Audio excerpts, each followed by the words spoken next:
আসসালামু আলাইকুম ভিউয়ার্স। আজকে কি করলাম আর কোথায় ঘুরতে গেলাম তা তোমাদের সাথে শেয়ার করব। তোমরা শেষ পর্যন্ত দেখতে থাকো। সকাল সকাল সবার জন্য নাস্তা বানিয়ে নিচ্ছিলাম। এটা হচ্ছে বাঁধাকপির একটা নাস্তা, বাঁধাকপি দিয়ে ডিম দিয়ে আর হচ্ছে আটা দিয়ে। নাস্তাটা সবার কাছে কেমন লেগেছে জানি না, আমার কাছে মোটামুটি ভালোই লেগেছে।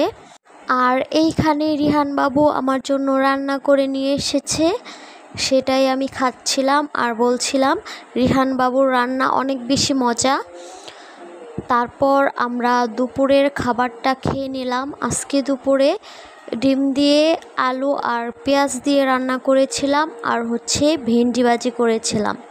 তো আমরা দুপুরের খাবারটা খেয়েই বের হয়ে যাব ঘুরতে। এই তো আমরা ঘুরতে বের হয়ে গিয়েছি সবাই মিলে।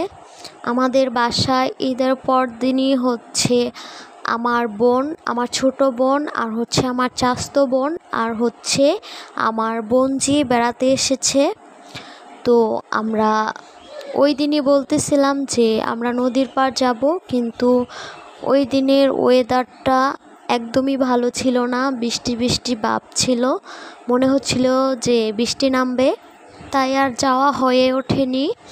আর তারপরে আমরা হাঁটতে হাঁটতে দেখলাম কি এক জায়গায় মেলার মতো বসেছে, আর এখানে এই যে সাপটা ঘুরছিল, আর এখানে হচ্ছে বিভিন্ন ধরনের অ্যানিমেলস হচ্ছে ঘুরছিল। মোটামুটি এখানে 4টা নাকি 5টা জানি রাইড বসেছিল।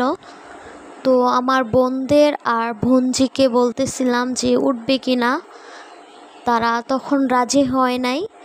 তারপর আমরা এখানে একটু ঘুরে টুরে আমরা এখান থেকে চলে যাব। এই তো আমরা ওইখান থেকে বের হয়ে গেছি, এখন রাস্তা দিয়ে হাঁটতেছিলাম। আমরা আসছি হচ্ছে নদীর পার ঘুরতে, আর এইখানে দেখতেছিলাম রাস্তার ওই পাশে হচ্ছে সাইডে ফুল গাছ লাগানো। তো ফুল গাছ দেখতে দেখতে যাচ্ছিলাম। ওইটা হচ্ছে ডেনিস মিলের একটা অংশ। ডেনিস মিলটা আমাদের বাড়ির সাথেই। আর এখানে দেখতেছিলাম রাস্তার পাশে কিছু শাকও লাগাইছে। তো ওরা বলতেছিল আবার ওরা নাকি নৌকাতে উঠবে, তার জন্য আবার এখানে আমরা আসছি। তো ওরা নাকি নৌকাতে উঠবে, তারপর তারা ডিসিশন চেঞ্জ করছে, তারা নাকি নৌকাতে উঠবে না, তাদের নাকি অনেক ভয় লাগতেছে। তারপর এখানে আরেকটু ঘোরাঘুরি করে আমরা এখান থেকে বাসায় চলে যাব।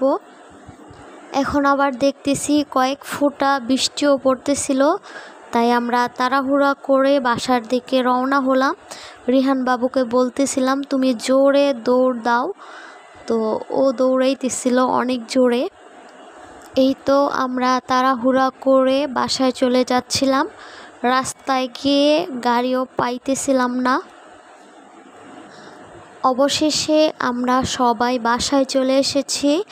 তারপর বাসায় এসে রুবাইয়ের বাবাকে বললাম আমাদের সবার জন্য আইসক্রিম নিয়ে আসেন।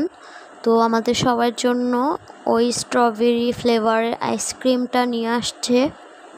আর এইখানে রিহান বাবু আর রুবাইয়া কি শুরু করছে, রুবাই বলতেছে আমারটা আগে খুলে দাও, রিহান বাবু কান্নাকাটি করতেছে তারটা আগে খুলে দিতাম।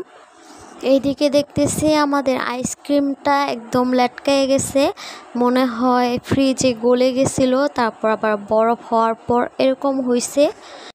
আজকের মতো এই পর্যন্তই। সবাই অনেক বেশি ভালো থেকো। আল্লাহ হাফেজ।